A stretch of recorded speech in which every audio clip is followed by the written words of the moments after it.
कि सनातन धर्म में जो आस्था रखते हैं, उनके आस्था स्थल है, उनको डैमेज करने का जैसे कोई एक षड्यंत्र चल रहा है।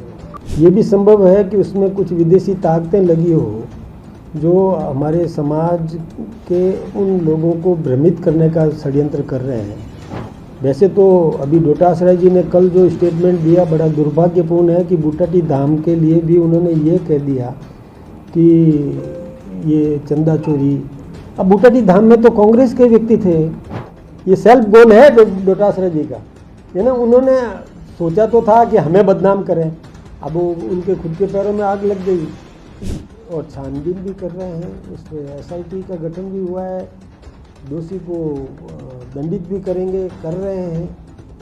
जहाँ तक ऐसे लोगों पर चंपत राय जैसे जो समर्पित भाव से सेवाएं दे रहे हैं, जिनको कुछ नहीं चाहिए, जिन्होंने संघर्ष भी किया है, उन लोगों को बदनाम करने के लिए प्लानिंग करते जा रहे हैं। मैं सोचता हूँ इसलिए पहले तो देखिए, अब वो लोग उठा रहे हैं जिनके राज में, यानी जूली साहब जो उठा रहे हैं।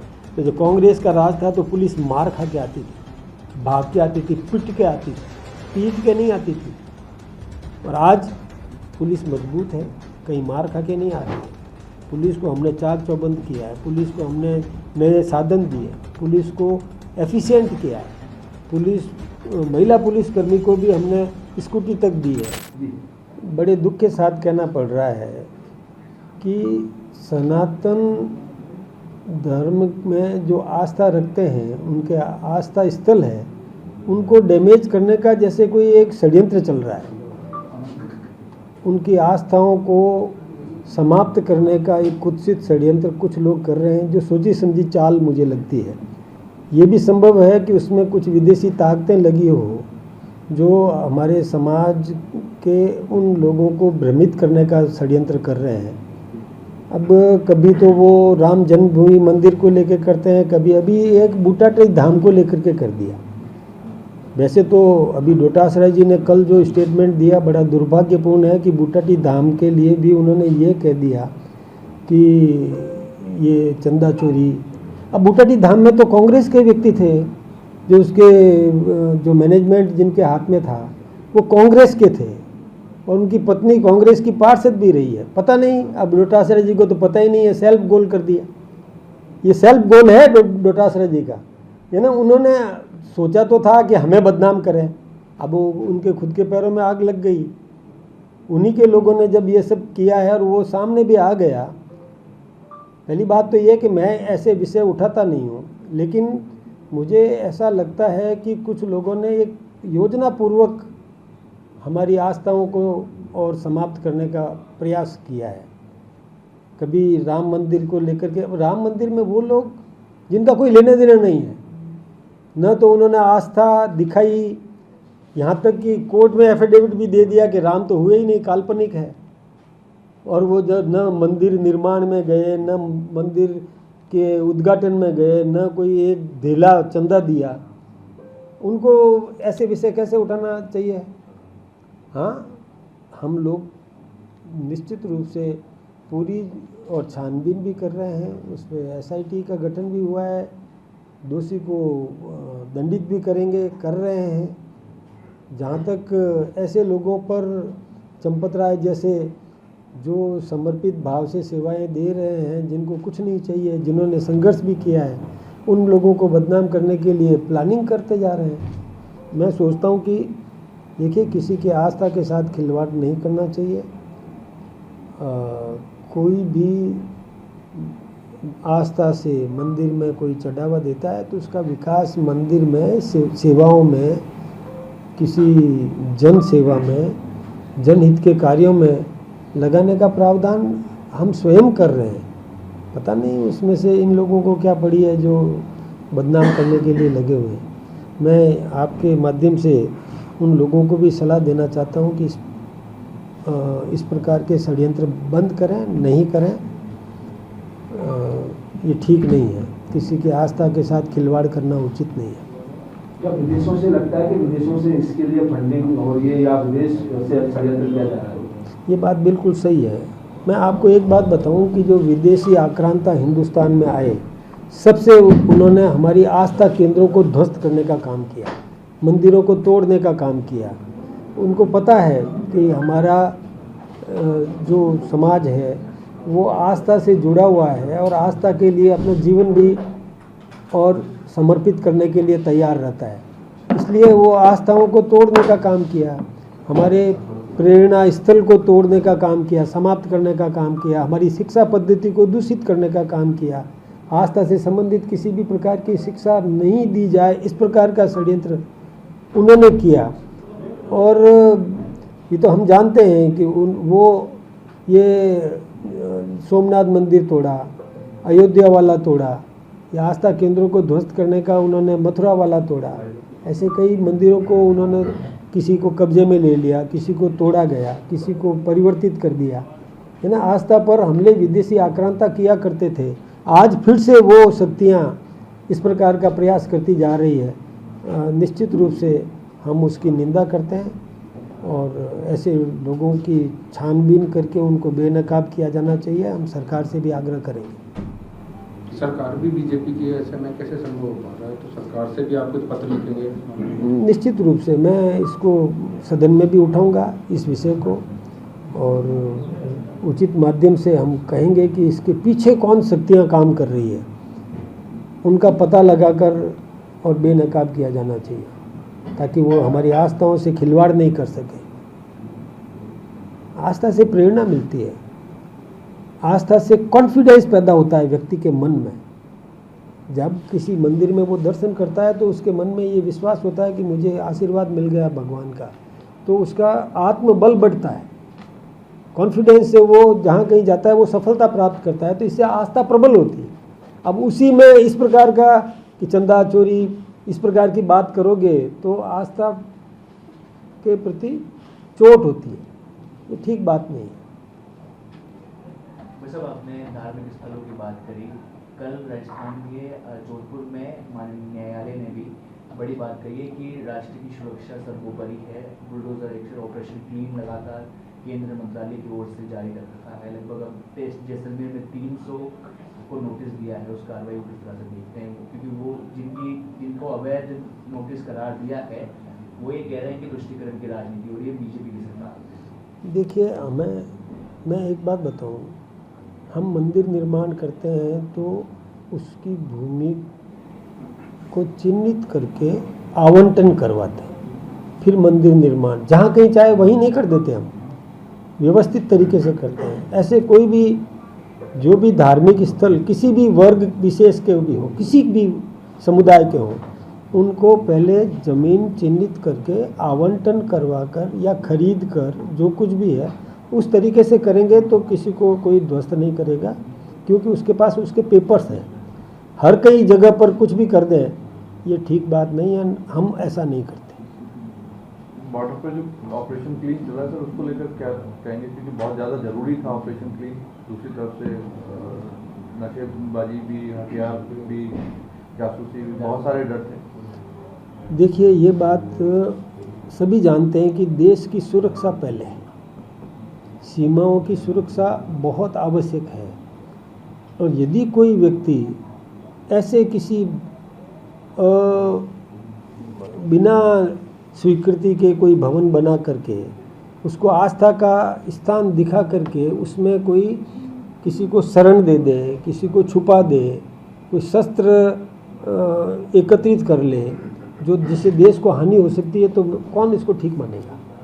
इसलिए यदि कहीं पर भी देश की सुरक्षा को ध्यान में रख करके कोई काम किया जाता है तो वो तो प्रत्येक देश का नागरिक इसको ठीक मानता है, होना ही चाहिए। देश की सुरक्षा पहले। देखिए, कांग्रेस ने सवाल खड़ा किया है और आज ट्रेंडिंग पे भी चीज़ें चल रही हैं स्वास्थ्य को लेकर के।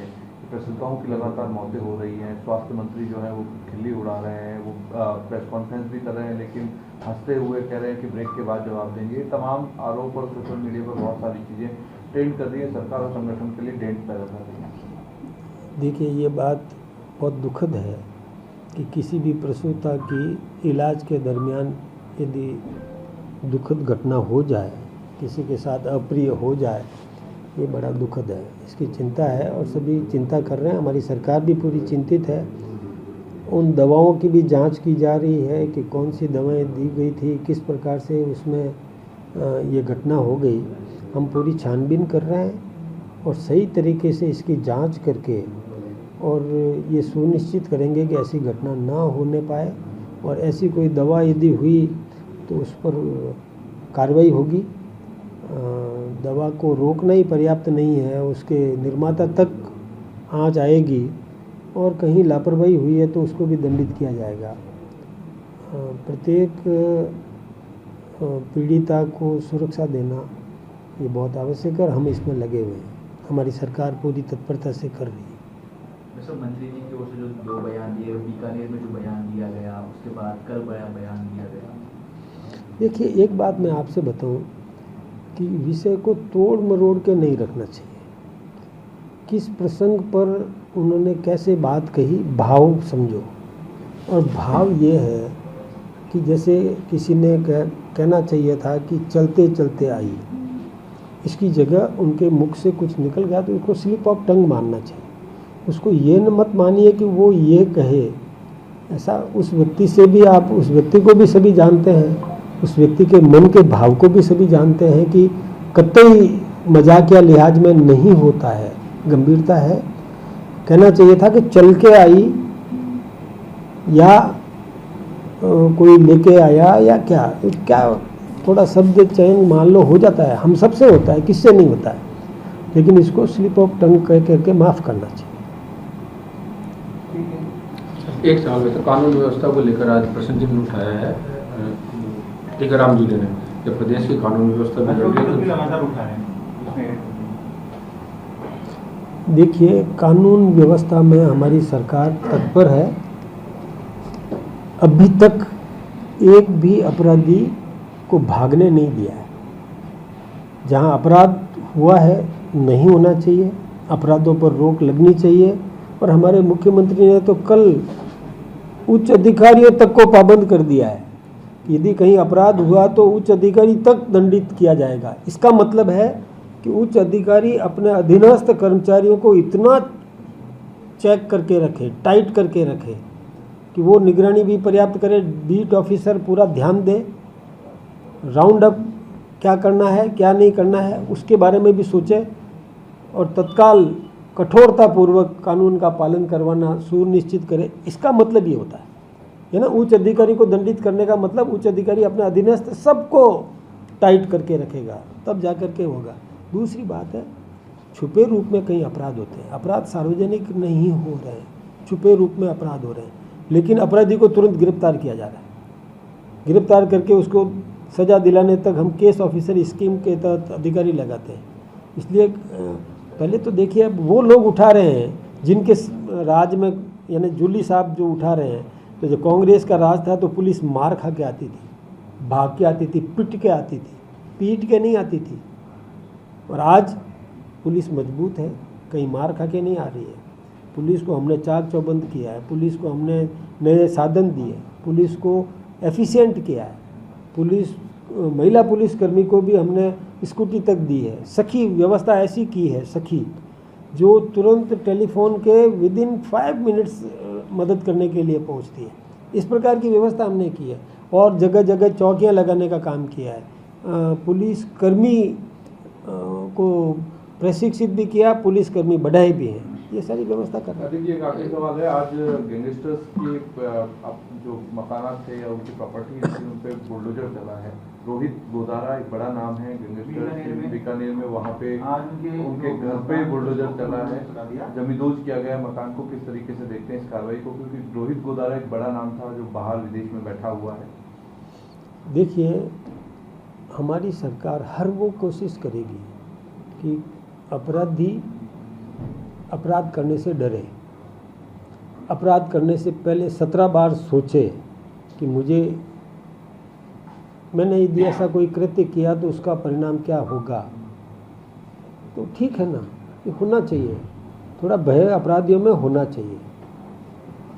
पुलिस का काम भी यही है कि अपराधियों में भय पैदा करना और शिकायतकर्ता को तुरंत राहत देना, ये पुलिस का काम है। तो पुलिस करेगी उसमें, जो कुछ भी करना होगा पुलिस को करना है। अब कोई हिंदुस्तान से बाहर है या कोई कहीं है तो उसको भी किस तरीके से कैसे उसका प्रत्यर्पण हो उसकी भी चिंता करेगी सरकार। विधानसभा का कार्यक्रम है 75 साल पर, आप खुद डिप्टी चीफ विप रहे हैं। 75 साल का सफर विधानसभा का एक गौरवपूर्ण सफर, राजस्थान की विधानसभा अपने आप में इतिहास है, ऐतिहासिक। नहीं, अच्छी बात है ये। आज तक के जो विधायक हैं उनको यदि विधानसभा में बुलाया जाए और उनके साथ संवाद किया जाए, जिसमें पूर्व मुख्यमंत्री, वर्तमान मुख्यमंत्री, पूर्व स्पीकर, वर्तमान स्पीकर और राष्ट्रीय स्तर पर जो स्पीकर और उपराष्ट्रपति जी ये आते हैं और संवाद करते हैं तो अच्छा लगता है, सबको अच्छा लगता है। उसमें से कुछ न कुछ सीखने को ही मिलेगा सबको। आप खुद भी तत्पर रहे जो विधानसभा का फ्लोर देखते हैं। हाँ, मैं रहा हूँ, 2 बार विधायक भी रहा हूँ और डिप्टी चीफ भी रहा हूँ और सानिध्य मुझे मिला है, बहुत कुछ सीखने को मिला है। अच्छी बात है।